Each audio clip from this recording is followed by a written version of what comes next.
Hello everyone and welcome back to a brand new episode of NASCAR Heat 3 Career Mode. Today we will be doing one of the longer races of the season in the Coca-Cola 600, coming off a very rough finish in Kansas after we had a good run, but we just could not finish out the race, and unfortunately I think we finished in the 19th position. But usually in the Coca-Cola 600 we run pretty well. We had a great finish there last season. In our rookie season we finished second, so hopefully we can get another top 5. And now we cut to Haley Diggins' race. As you see, through turns 1 and 2, she did start in the 6th starting position now as she came through turns 1 and 2. And she didn't really move around position-wise much in this race, as she just kind of stayed around right where she was now, sitting P7, battling for the 6th and maybe 5th position as she came through turns 3 and 4, running that top line along with Elliott Sadler now behind Justin Allgaier. And by the time we get to about the midway point in this race, she's all over the back of the 20 of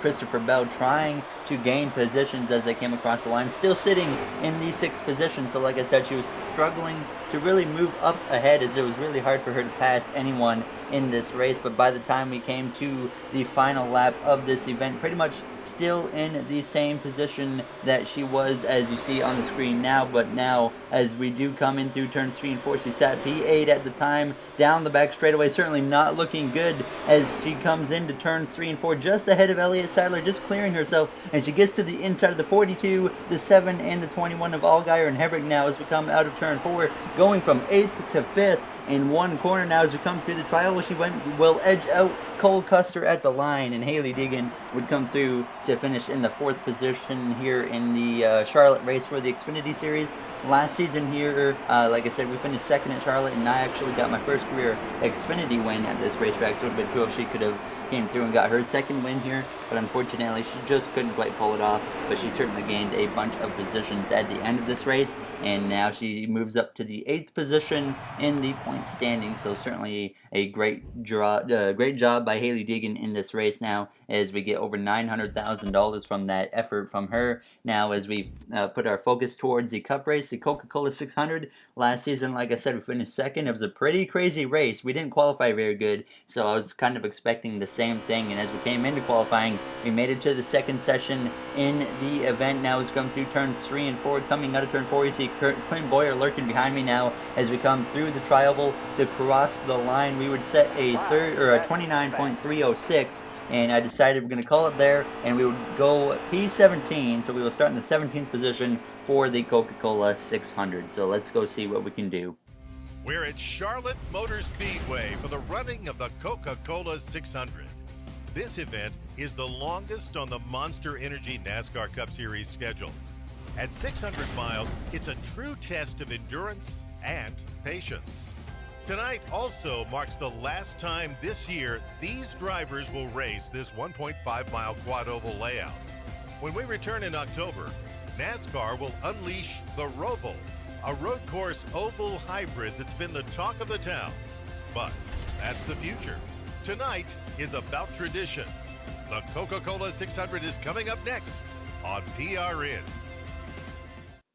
All right, we are ready to get going in the Coca-Cola 600. Paul Menard starts on the pole, and on the outside front row is Joey Logano in the 2nd position. Now, as no one is sent to the back in this event, so now we get to stay in our qualifying position, as we will start 17th here behind the 24 of William Byron. Now as we are ready to go green and the green flag is out, the Coca-Cola 600 is underway. This is a 4-stage race, so certainly a bit of a special race now on the schedule as we head into turns 1 and 2 for the first time, as Menard tries to clear the 22 of Joey Logano. Now as we come through the center of turns 1 and 2, side by side with the 20 of Eric Jones, edging him out as we exit turn 2. Down the back straightaway as Menard clears Logano, as Harvick will come alongside the 22 as we head into turns 3 and 4 for the first time. Austin Dillon looking on my back bumper now as we look to the inside of the 9 of Chase Elliott, trying to get to the inside of William Byron, but I was unable to do so. Now as we come across the line to complete the first lap in the Coca-Cola 600. These stages are about the same length for each one, about 24 laps, 25 laps, somewhere around there.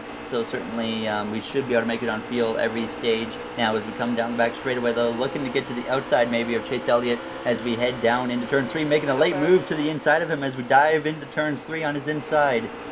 And as we exit turn 4, still side by side with the 9 of Chase Elliott now as we head towards the line. A lot of Hendrick Motorsports cars around me as he clears me, though, by the time I get to the line, as he battles side by side with his 24-car teammate of William Byron as we head back into turns 1. As you see, Menard actually, I think, lost the lead to Joey Logano, who's now pulling away from the field as we exit turn 2. Down the back straightaway, trying still to edge our way ahead of Elliott, and we did so by the time we came to lap 5. We got past Chase Elliott and Alex Bowman as we have a couple cars getting to the wall there. I believe Truex and Kurt Busch both tag the wall now as we come through to the inside of the 78 now as we exit turn 2, slowly creeping our way towards the top 10 as we look to the inside of William Byron, but we hit his back bumper now as he checked up just in front of me, and we just about really got some damage there, but fortunately we escaped any actual damage now as we get into the back of him again out of turn 4, looking to his inside.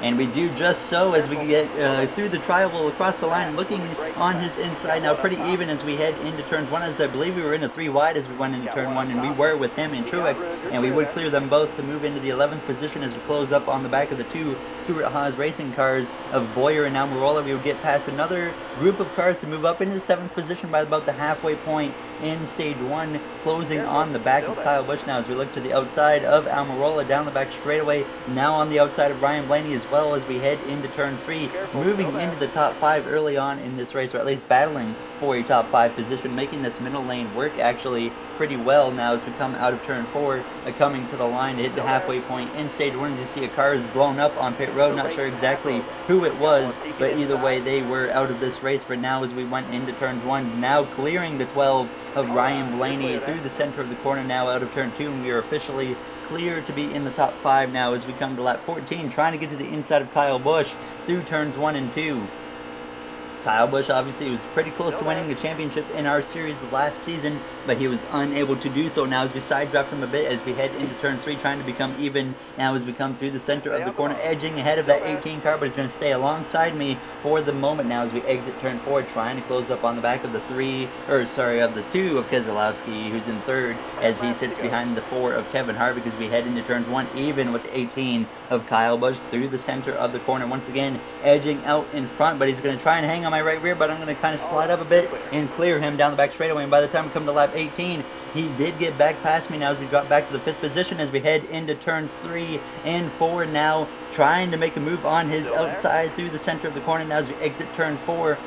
As we head to the line to cross the complete lap 18, and up behind us in turn 3, we have a spinner of Brendan Gaughan, and Chris Buescher and the 32 of Matt DiBenedetto are going to be involved now as they just had a hard crash. Chris Buescher escaped with little damage at all, but certainly not a good incident for the 62 and the 32, and obviously that would not affect us at all, but it would bring out the caution, and we would restart P5 with just a handful of laps to go now in stage 1, as the green flag is back out as just 3 laps to go in the first stage as we come across the line now, starting behind the 2 of Keselowski, who's on the back bumper of his Penske teammate of Joey Logano now as we head into turns 1 and 2 side by side with the 18 of Kyle Busch. Almirola on my back bumper to help me out now as we exit turn 2 down the back straightaway. Certainly not a great restart for myself now as the 18 of Kyle Busch clears me going into turns 3, as Harvick's really the only car in the top 5 up on that top line, and he's starting to fade pretty fast now as we get to his back bumper. Not able to look to his inside right away,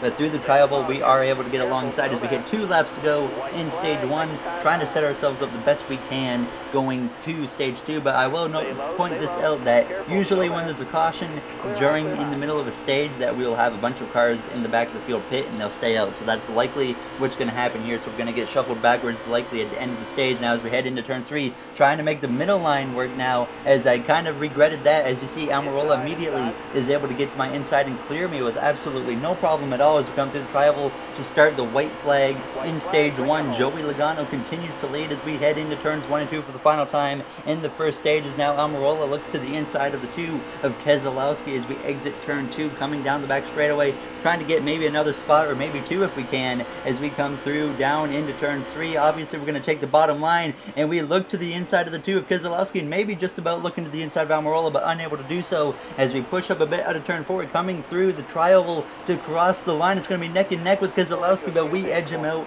for the 4th position in stage 1, and Joey Logano wins the stage and gets another playoff point added to his name now, as everyone will be pitting other than the cars that stayed out on the last caution. So I take 2 cans of fuel and 4 tires, pretty straightforward, and we would lose 19 spots as obviously 19 cars stayed out. So certainly going to spice it up a bit now as we get ready to start the second stage, as we are ready to go green, and the green flag is out. Danica Patrick leads us to the green flag now, as I believe she actually won a stage possibly at this very track last season in a very similar situation now, as we head into turns 1 behind the 18 and the 10 of Kyle Busch. And Almirola the outside getting a much better restart right now compared to how we're doing on this bottom line as we exit turn 2 side by side with the 41 of Kurt Busch. An opportunity to take Kyle Busch 3 wide, but I decided, you know, we're gonna be a little cautious right now and just ride behind the 18, as I don't want to do anything too aggressive now as we come out of turn 4, still side by side with Kurt Busch, closing in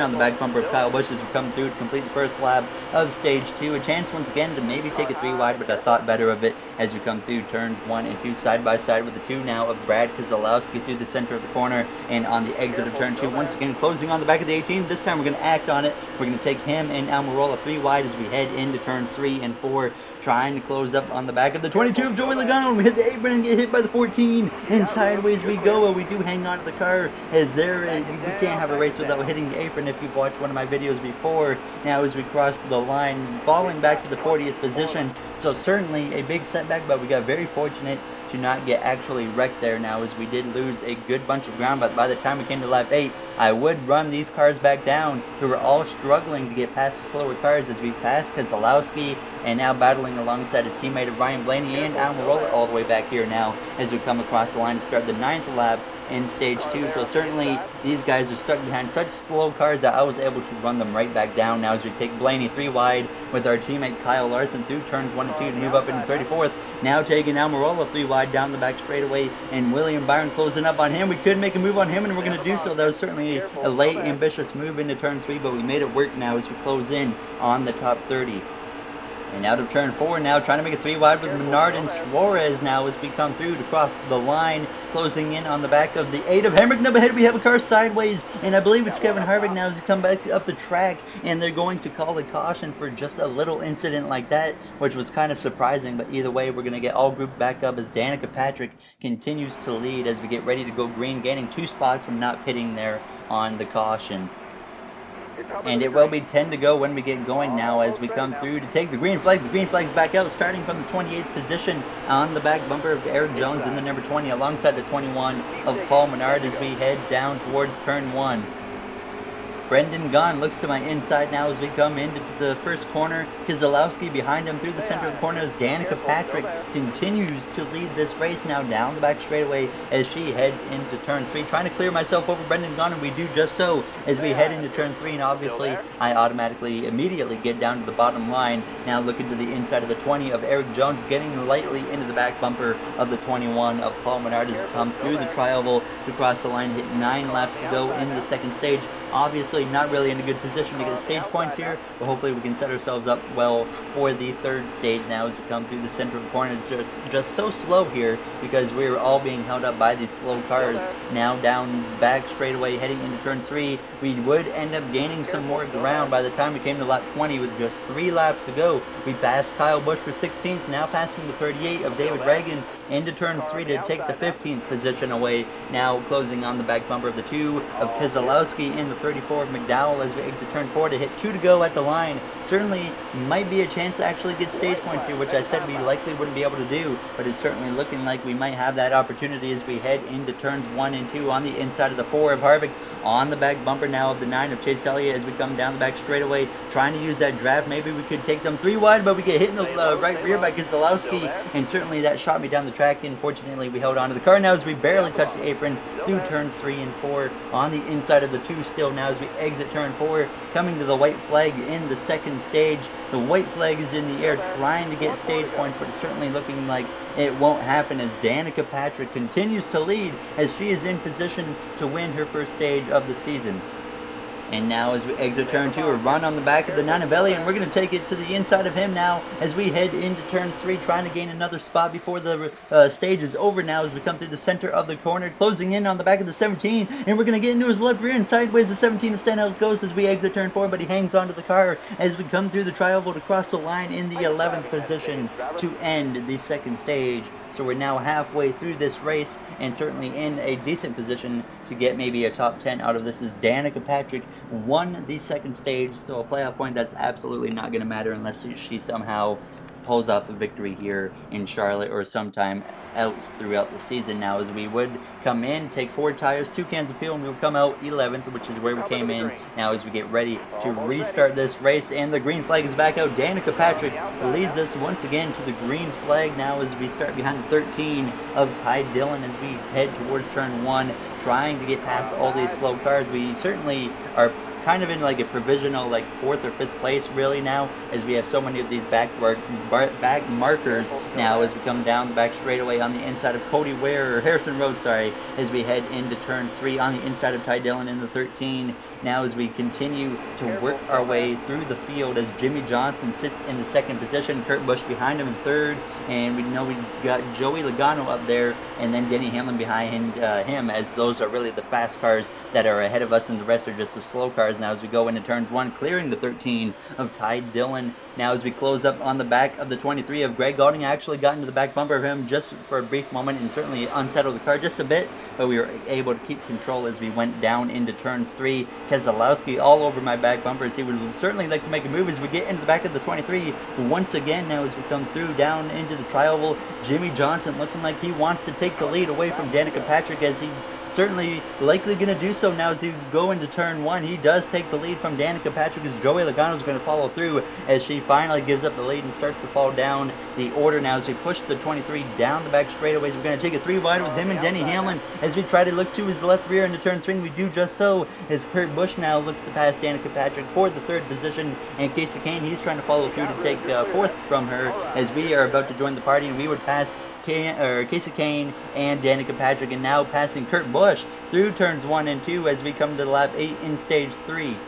And out of turn 2, we have the 21 of Paul Menard spinning in front of the huge pack, and it's going to cause a huge crash down the back straightaway, including the 42, our teammate of Larson, Truex, Eric Jones, and multiple other cars now, as that would obviously bring out the caution as we have a huge incident down the back straightaway in the Coca-Cola 600, damaging a lot of good cars now as we get ready to restart in stage 3 behind the 48 of Jimmy Johnson on the inside of Joey Logano. So certainly an incident that was kind of surprising. I wasn't 100% sure how it happened. It just looked like from what replay I could find, the 21 just completely spun around. The replay cut in as he was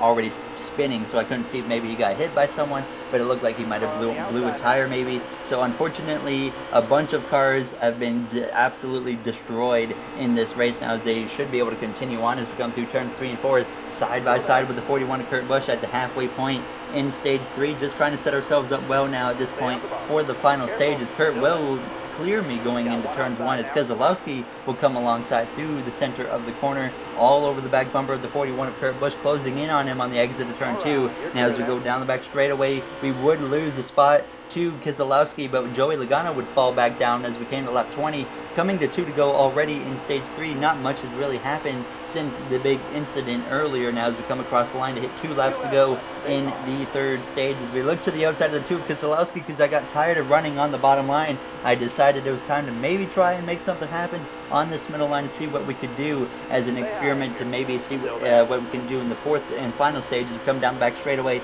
side by side with the 2 going into turns 3 and 4, and certainly maintaining pace with him at least on this middle line. But as we come out of turn 4, you're going to see he starts to maybe bowl away as we make a little bit of contact as we come through to cross the line to hit the white flag in stage 3, and Kyle Busch now will look to my inside, and Almirola is likely going to follow through as we come through the center of the corner, losing a potential position to Kyle Busch as this middle line did not work like I was hoping it would down the back straightaway, as we do side draft the 18 a little bit as we head into turn 3 for the final time in the 3rd stage, trying to make that middle line work for the last few moments of the stage. But Kyle Busch will clear me, and Almirola will come alongside and get ahead of me as we come out of turn 4 through the tri-oval. Almirola will sneakily get past me for 5th and we will come through to take 6 in stage 3 as we get ready to go into the final stage of the 4th stage here, as Jimmy Johnson did win the 3rd stage, so obviously another playoff point for him as we get ready. And we would take 2 cans of fuel and 4 tires, and that would actually shuffle me back 15 positions simply due to the poor AI tire wear in this game. But fortunately, we have the speed to get into the top 10 as the green flag is back out. The final stage is underway now in the Coca-Cola 600. There's 23 laps to the end of this race. All around me, you see a bunch of cars with quite a bit of damage. Trevor Bayne, David Reagan behind me. We got Austin Dillon, Eric Jones, and up ahead, I think Truex is up ahead, as all these cars are just mangled from that big crash earlier in stage 3. And this race certainly hasn't gone exactly how I anticipated it on going so far, but hopefully we can get back into the top 10, which if we stay on this bottom line, we certainly have the speed to get back into the top 10, and maybe even still get a top 5 out of it now. So come through the trial, we'll complete the first lap of the final stage. 22 laps remain in the Coca-Cola 600. Certainly looking for the win, but obviously it's not looking like we're going to get it now. As Truex is going to take a 3 wide and hit me in the left rear as we move up the track now down the back straightaway. Truex certainly with a very aggressive move down the back straightaway going into turn 3. We would get back past him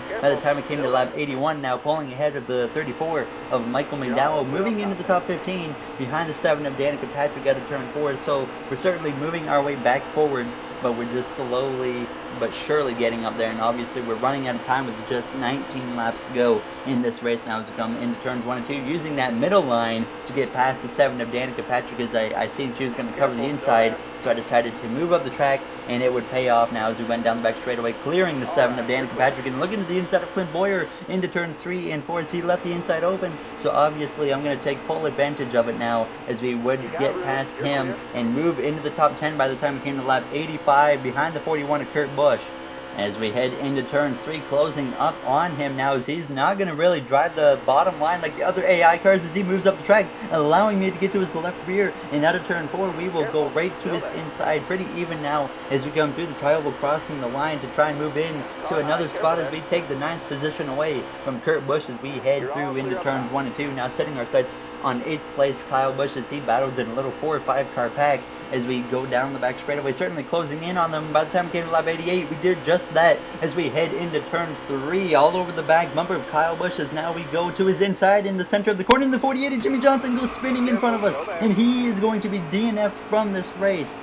Now, as we come out of turn 4, I would assume the caution would be coming out as we come through the trial as the 41 closes up on my bumper as we cross the line, and the caution does come out as it just looked like the 48 blew a rear tire into turns 3, and around he went into the wall, so certainly not good for Jimmy Johnson who won stage 3. Now as we get ready to restart with just 10 laps to go in this race behind the 22 of Logano alongside the 18 of Kyle Busch as we head through the trial down into turns 1. And now trying to move our way into maybe a potential top 5 before this race is over, as Keselowski is leading over 3rd place right behind him of Ricky Stenhouse Jr. Obviously wouldn't expect to see Stenhouse this far up the pack, but sometimes crazy things happen, as he already does actually have a win this season back in ISM Raceway now, as we need to really get to that bottom line if we're going to have a chance at doing something now. As Clint Boyer comes along my inside through the trial, crossing the line, he will clear me, so obviously I'm going to drop down to the bottom as we drift back to the 10th position, briefly touching the wall there